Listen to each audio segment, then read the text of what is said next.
هنعمل النهارده مع بعض شوية حواوشي بس من اللي يستاهلوا بُقِّك، بجد النهارده هاورّيكِ الحواوشي بكل أسراره، وهتاكلي حواوشي ما كلتيش زيه في حياتِك، هتدوقيه هتدمنيه من حلاوته وطعامته، هتعتمديه على طول وهتحببِك في الحواوشي، اللهم صل وسلم عليك يا حبيبي يا رسول الله، ونسمي الله ونقول اللهم بارك. أول حاجة هاعمل كيلو إلا ربع من اللحمة المفرومة، هاحط عليهم كيلو إلا ربع من البصل، أنتِ حابة بقى تقللي حابة تزودي براحتك. جِبت بقى فرمت البصل وبعد كده آخر شوية رُحت حاطة عليهم قرن فلفل أحمر حلو كده حجمه حلو، ونزلت عليه بقرن ونُص من الفلفل الشطة، خلّي بالِك إن هو هيبقى spicy شوية، لو أنتِ حابة حُطّي نُص فلفل وممكن تكمّلي بفلفل رومي، تمام، خلاص كده فرمت البصل مع الفلفل الأحمر والفلفل الشطة، نزلت بقى برشة جوزة الطيب كده وأساسية يا جماعة بتودّي الوصفة في حتّة تانية، يعني تقريبًا كده نُص معلقة من جوزة الطيب، وهنحط 3 أكياس من مرقة الدجاج البودر اللي هي عاملة كده أو مرقة الدجاج البودر اللي عند العطار حُطّي معلقة ونُص،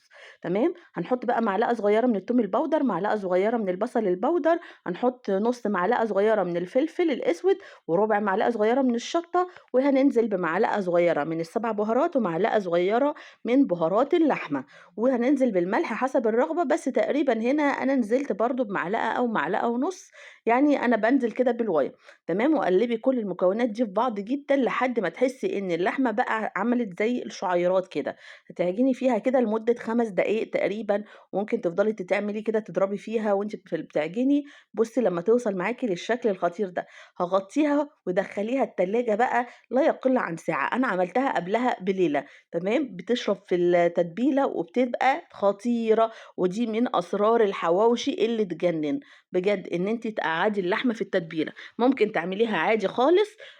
وتعمليها في نفس الوقت، بس مش هتاخدي الحلاوة والطعامة، وجرّبي بقى وادعي لي دعوة حلوة. تعالي بقى هنا معايا خليط من السمنة على الزيت، سمنة بلدي تمام، ما عندكيش حطّي زيت بس وخلاص، بس أهم حاجة يكون زيت نضيف، وهاتي العيش بتاعِك بقى كده تروحي تشتري العيش قولي له أنا عايزة عيش حواوشي، وتعالي افتحي العيش بقى بإيديكِ أو بالمقص خدي كده دهنة من الزيت وعلى السمن اللي إحنا عاملينه جوّه ده، وبعد كده ابدئي حُطّي كمية اللحمة في العيش اللي أنتِ حاباها. حابة بقى في الخطوة دي تحطي معاها جبنة موتزاريلا، أنا باوريكِ هنا سمك اللحمة ده اللي أنا باحبه، حابة تحطي جبنة موتزاريلا حطي، حابة تحطي بقى فلفل ألوان، تحطي البصل الأكبر، لكن هو ده أساس الحواوشي اللي يجنن يا جماعة. بُصّي بقى كمية اللحمة دي أنتِ بتتحكمي فيها، هاتي الصاج بقى طبعًا أنا مولعة الفرن بتاعي وسخن كويس، من يعني قبل ما أبتدي كده إن أنا أحشي الحواوشي بتاعي، مشغّلاه قبلها بحوالي 10 دقايق، تمام، هاتي بقى بقية الزيت والسمنة وهنبدأ ندهن العيش من فوق ومن تحت، وطبعًا جبت الصاج بتاع البوتاجاز حطيت عليه ورق فويل عشان ما يوسخش الصاج، يا دوبك أشيل ورق الفويل وخلاص، هنا باحط الحواوشي على مرتين، أول ما الوش اللي تحت يحمر وياخد اللون اللي أنا عايزاه، أقوم قلباه على الوش التاني، ياخد الوش ده خلاص كده يكون استوى وخرج، حابة تعمليه على الطاسة من البوتاجاز اللي فوق براحتك خالص، باعمل الحواوشي على مرتين، أتمنى الفيديو النهارده عجبكم، لايك وشير، واللي مش عندي يشترك ويفعل الجرس عشان كل جديد عندي يوصل لكم، شايفين بقى أحلى لايك فينكم النهارده؟ لإن فعلًا الفيديو يستاهل، وكمان اكتبي لي كومنت منِّك حلو، أسيبكم مع الجمال ده وأحلى لايك في رعاية الله، وأقول لكم سلام.